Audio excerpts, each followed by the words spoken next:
എല്ലാവർക്കും സുഖമാണെന്ന് കരുതുന്നു. എല്ലാവരെയും കുക്കൂത്ത് സോഫിയിലേക്ക് സ്വാഗതം ചെയ്യുന്നു.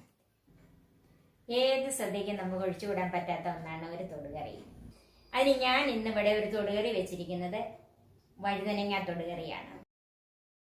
ഇതിനു വേണ്ടി ഞാൻ എടുത്തിരിക്കുന്നത് ഇതേ വലിപ്പമുള്ള 2 വഴുതനങ്ങ. അതിൽ ഒരെണ്ണം ഞാൻ ചെറുതായിട്ട് അരിഞ്ഞ് ഉപ്പുവെള്ളത്തിൽ ഇട്ടിരിക്കുകയാണ്. ഈ വഴുതനങ്ങയും ഇതുപോലെ അരിഞ്ഞ് ഉപ്പുവെള്ളത്തിലിടണം. ഇതങ്ങനെ ഇടുന്നത് ഇതിൻ്റെ കറ ഇറങ്ങാനാണ്. ഇത് കണ്ടോ, ഇപ്പോൾ അത് ഇട്ട് കഴിഞ്ഞപ്പോൾ അതിൻ്റെ അകത്തുനിന്ന് കുറച്ച് അതിൻ്റെ കളറ് മാറി. പച്ചവെള്ളം ഒഴിച്ചിട്ടിരുന്നാണ് ഇപ്പോൾ അതിൻ്റെ കളർ മാറി. ഇതുപോലെ കറ ഇറങ്ങണം. എന്നിട്ട് വേണം വഴുതനങ്ങ എങ്ങനെ കറി വെച്ചാലും എടുക്കാനായിട്ട്. ഇത് ഞാനിപ്പം പച്ച വഴുതനങ്ങയാണ് എടുത്തിരിക്കുന്നത്. ഇത് കത്തിരിക്കായാലും നല്ലത് ഇതുപോലെ വയലറ്റ് വഴുതനങ്ങ ഉണ്ടല്ലോ, അതോ പച്ച വഴുതനങ്ങയാണ് ഇതിന് ഏറ്റവും നല്ലത്. 3 വെളുത്തുള്ളി. ആ വെളുത്തുള്ളി ഒന്ന് ചതച്ചെടുക്കണം. ഇത് ഞാൻ 5 പച്ചമുളകാണ് എടുത്തിരിക്കുന്നത്. ഇത് സാമാന്യം നല്ല എരിവുള്ള പച്ചമുളകാണ്. ഇനി പച്ചമുളകിന് പകരം കാന്താരി ഉണ്ടെങ്കിൽ എരിവിനനുസരിച്ച് കാന്താരി മുളക് ഇടുക. 1.5 ടേബിൾ സ്പൂൺ കാശ്മീരി മുളക് പൊടി, 1/2 ടീസ്പൂൺ മഞ്ഞൾപ്പൊടി, 1/2 ടീസ്പൂൺ ഉലുവ ചൂടാക്കി പൊടിച്ചത്. ഇത് ഞാൻ കഴുകി വെയിലത്ത് വെച്ച് നന്നായിട്ട് ഉണങ്ങി പൊടിച്ചെടുത്തതാണ്, വറുത്ത് പൊടിച്ചതല്ല. ഇനി അങ്ങനെ ചൂടാക്കി പൊടിച്ചാലും കുഴപ്പമില്ല. ഒരു ചെറിയ നാരങ്ങ വലിപ്പം വാളംപുളി 10 മിനിറ്റ് ആയിട്ട് കുതിരാനായിട്ട് വെള്ളത്തിലിട്ടിരിക്കുന്നത്. 1/2 ടീസ്പൂൺ കടുക്, 2 വറ്റൽമുളക്, കായപ്പൊടി.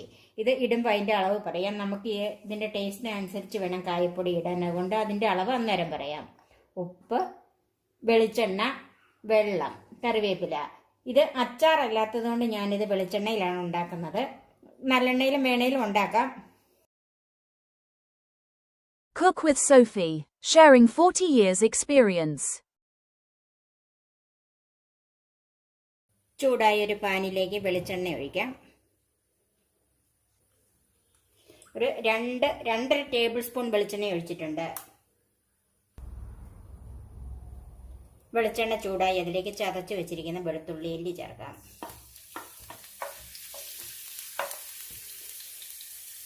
ഈ വഴുതനങ്ങ ഒരു ഉപ്പ് വെള്ളത്തിൽ കഴുകി കഴിഞ്ഞിട്ട് ഒരു 4-5 പ്രാവശ്യം പച്ചവെള്ളത്തിൽ കഴുകി എടുത്തിട്ടുള്ളതാണ്.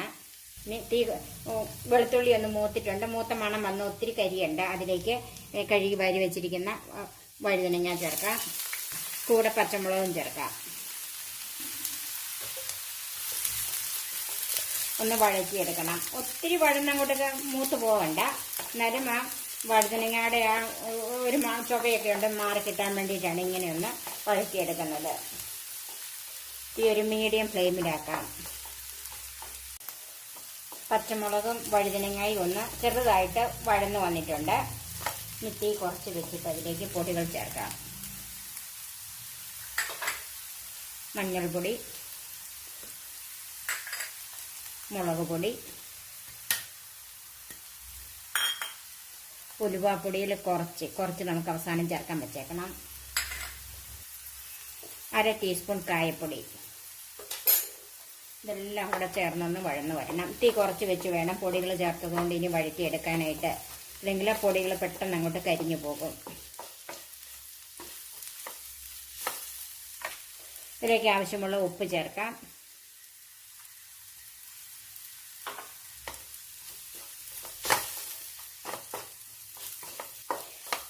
പൊടികളുടെ പച്ചമണം ഒന്ന് മാറി കിട്ടണം. അതുവരെ ഒന്ന് ചെറുതീയിലിട്ട് വഴറ്റിയെടുക്കണം.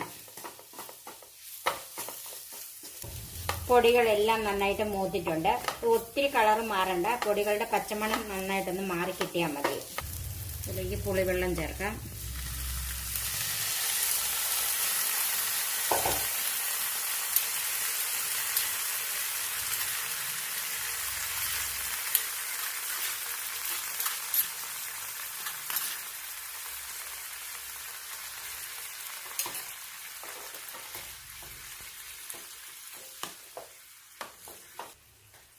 ഇതിലേക്ക് ഒരു 1/2 കപ്പ് വെള്ളം കൂടെ ചേർക്കുവാണ്. ഈ വഴുതനങ്ങ എല്ലാം ഒന്ന് വെന്ത് വരണം.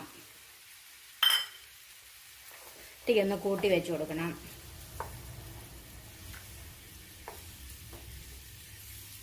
ഇതിൻ്റെ ഉപ്പ് നോക്കിയിട്ട് കുറവുണ്ടെങ്കിൽ ഉപ്പിട്ട് കൊടുക്കണം. ഉപ്പ് കുറവാണ്.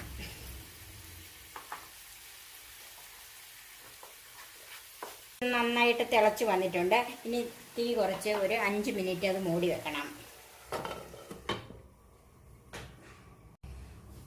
ഇപ്പോൾ ഒരു 5 മിനിറ്റ് ആയിട്ട് മൂടി വെച്ചിരുന്നതാണ്, ചെറുതീയിൽ തന്നെ. പിന്നെ ഞാൻ 1-2 പ്രാവശ്യം ഒന്ന് ഇളക്കി കൊടുത്തിരുന്നു. ഇതിന്റെ എണ്ണയൊക്കെ തെളിഞ്ഞു വന്നിട്ടുണ്ട്. വഴുതനങ്ങയും മുളകും ഒക്കെ വെന്തിട്ടുണ്ട്, വെള്ളം പറ്റി വന്നിട്ടുണ്ട്. ഇതിലേക്ക് അല്പം ശർക്കരയോ പഞ്ചസാരയോ ചേർക്കണം. അത് എടുത്തു വെക്കാൻ ഞാൻ മറന്നുപോയി. ഞാനിപ്പോൾ ഇതിൻ്റെ അകത്ത് ശർക്കരയാണ് ചേർക്കുന്നത്, 1 ടേബിൾ സ്പൂൺ ശർക്കര. എല്ലാ സ്വാദും ഒന്ന് ക്രമീകരിക്കാനാണ് ഇങ്ങനെ അല്പം മധുരം ചേർക്കുന്നത്. ഇനി നമുക്ക് ഇതൊന്ന് അലുത്ത് വരാനായിട്ട് ഒരു 2-3 മിനിറ്റോടെ ഒന്ന് മൂടി വെക്കാം. ചെറുതീയിൽ തന്നെ മതി. ശർക്കര ചേർത്ത് കഴിഞ്ഞ് 2-3 മിനിറ്റ് ഒന്ന് മൂടി വെച്ചിരുന്നതാണ്. ഇനി ഒന്ന് നോക്കാം. നന്നായിട്ട് എണ്ണയൊക്കെ തെളിഞ്ഞു വന്നിട്ടുണ്ട്, ശർക്കരയൊക്കെ നന്നായിട്ട് അലുത്തിട്ടുണ്ട്. എൻ്റെ ഉപ്പും പുളിയും മധുരവും എരിവും എല്ലാം ഒന്ന് നോക്കണം. കായത്തിൻ്റെ ടേസ്റ്റും, കായം ഒരല്പം കൂടെ വേണം. ഒരു 1/4 ടീസ്പൂൺ കായപ്പൊടിയും കൂടെ ചേർത്തിട്ടുണ്ട്. അതിൻ്റെ കൂടെ ബാക്കി വെച്ചിരുന്ന ഉലുവാപ്പൊടിയും കൂടെ ചേർക്കാം.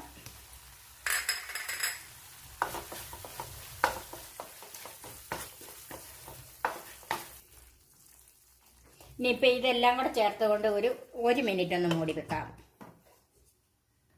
ഇപ്പം നമ്മൾ 1 മിനിറ്റ് മൂടി വെച്ചിരുന്നാണ്. ഞാനിപ്പോൾ ഇത് തുറക്കുന്നില്ല, ഇതങ്ങ് മാറ്റി വെക്കുവാണ്. ഇനി ഇതിലേക്ക് അല്പം കടുക് വറുത്ത് ചേർക്കാം. ചൂടായ പാനിലേക്ക് വെളിച്ചെണ്ണ ഒഴിക്കാം. ഇതിലേക്ക് ഞാൻ 1 ടീസ്പൂൺ വെളിച്ചെണ്ണ ഒഴിക്കുന്നുള്ളൂ. നമ്മൾ ആവശ്യത്തിന് എണ്ണ ഇതിൻ്റെ അകത്ത് ചേർത്തിട്ടുണ്ട്. ഇനി കടുക് വറക്കാനായിട്ട് മാത്രമുള്ള വെളിച്ചെണ്ണ ഒഴിച്ചാൽ മതി. കടുക് ചേർക്കാം, വറ്റൽമുളക് ചേർക്കാം, കറിവേപ്പിലയും ചേർക്കാം. നമുക്ക് തീ ഓഫ് ചെയ്യാം.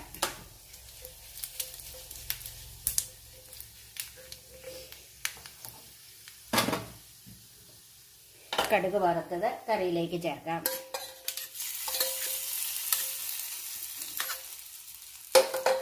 ഇതൊന്ന് മൂടി വെക്കാം. നമുക്കിതൊന്ന് തുറന്ന് നോക്കാം. ഇനി ഒന്ന് മിക്സ് ചെയ്യാം.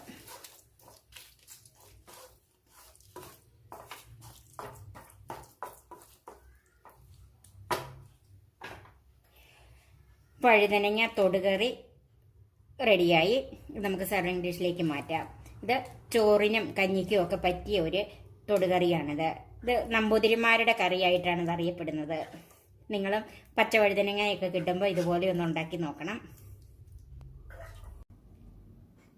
എൻ്റെ ഈ ചാനൽ സബ്സ്ക്രൈബ് ചെയ്യാൻ മറക്കരുത്. എൻ്റെ ഫേസ്ബുക്ക് പേജ് ലൈക്ക് ചെയ്യാനും ഷെയർ ചെയ്യാനും കമൻറ്റ് ചെയ്യാനും വിട്ടുപോകരുത്. നല്ല നല്ല റെസിപ്പികളുമായി നമുക്ക് വീണ്ടും കാണാം. ഞാൻ സോഫി കുര്യാക്കോസ്.